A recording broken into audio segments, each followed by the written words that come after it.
untuk yang pelamar prioritas kedua dan prioritas ketiga, baik THK 2 ataupun guru honor negeri yang sudah lebih dari 3 tahun, ini masih sama.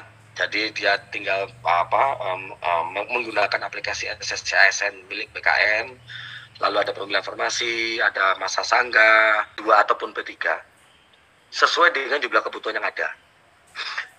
Sini saya berikan ilustrasi, misalnya ini yang ada di Juknis ya, Kemendikbudristek di bab 4 bagian B nomor 3 butir I, huruf I. Misalnya ada 4 kebutuhan. Ilustrasinya misalnya ada 4 kebutuhan. Ada sekolah A, B, C, dan D. Ada 4 kebutuhan. Masing-masing kebutuhan juga sudah diisi oleh guru-guru non-ASN. Tinggal kita seleksi saja mana yang bisa ditempat, mana yang bisa diangkat. Namun misalnya Pemda dari 4 kebutuhan hanya mengusulkan 2 formasi observasi. 2 formasi observasi. Nah kemarin misalnya Pemda sudah memilih, dia membuka formasi observasi untuk di sekolah A dan sekolah B, sehingga sekolah C dan sekolah D itu tidak mendapatkan formasi.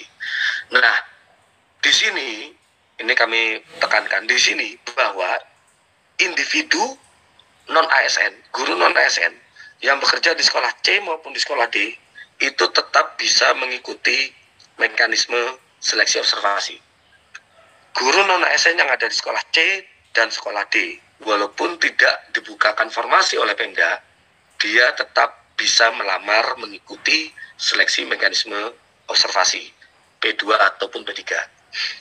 Nah, misalnya ternyata yang menang adalah individu guru yang ada di sekolah A dan di sekolah B. Berarti nggak jadi soal. Karena sesuai lokasi pemenangnya, sesuai dengan formasi yang dibuka oleh Pemda. Namun bagaimana apabila yang menang adalah ternyata guru yang ada di sekolah C dan guru non-ASN yang ada di sekolah D. Nah, ini kami tidak membiarkan guru sekolah C dan sekolah D akan berpindah ke sekolah A dan ke sekolah B, sehingga nanti guru non-ASN yang ada di sekolah A dan sekolah B akan terusir. Ini yang kami jaga di tahun 2022. Apabila guru pemenang itu berasal dari sekolah yang tidak ada formasinya, maka formasi yang ada di sekolah A dan sekolah B akan kami pindahkan ke sekolah C dan ke sekolah D. Nah, kursinya pindahin.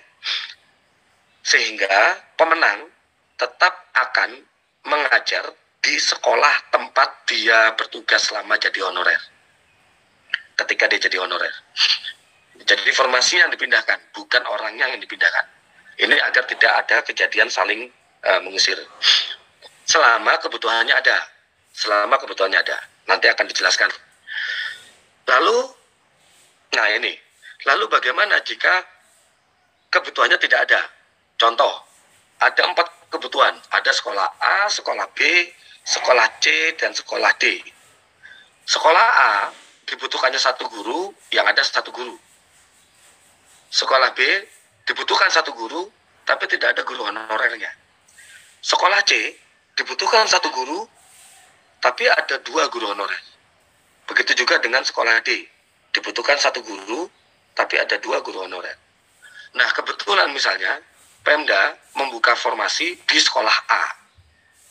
Namun ternyata misalnya, kalau yang menang sekolah A nggak ada masalah, sesuai dengan formasi yang dibuka. Tapi yang menang ternyata adalah sekolah C. Di mana individu guru sekolah C ini itu tidak kebagian jam mengajar yang ada di sini karena sudah diisi oleh temannya yang biasa mengajar, misalnya untuk mata pelajaran matematika misalnya. Yang mengajar itu teman satunya, dia tidak kebagian jam di sekolah C.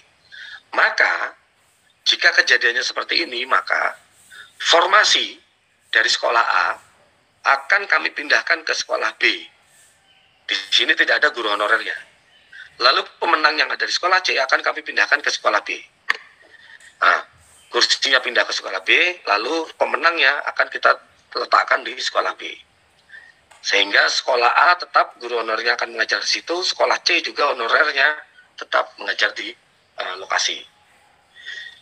Ini yang tertera di Juknis Kemendikbudristek bab 4 bagian B3 huruf C.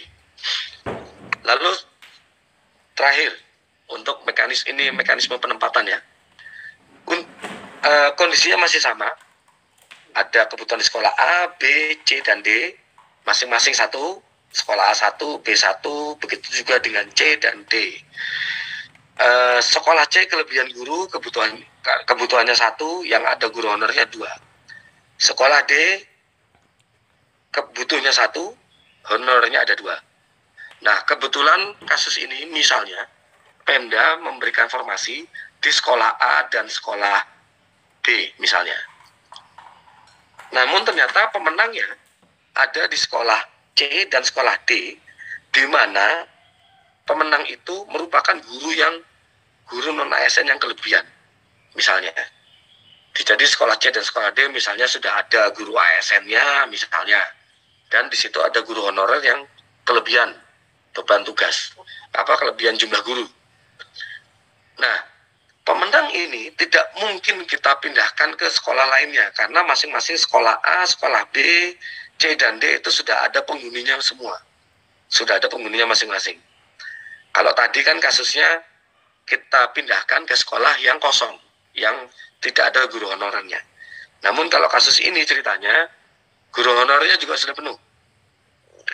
Maka yang akan kami lakukan, walaupun dari Pemda menilai yang menang adalah sekolah C dan sekolah D, maka pusat berhak untuk memenangkan pemenang yang kedua. Kembali ke sekolah A dan sekolah B, maka formasinya tetap ada di sekolah A dan sekolah B.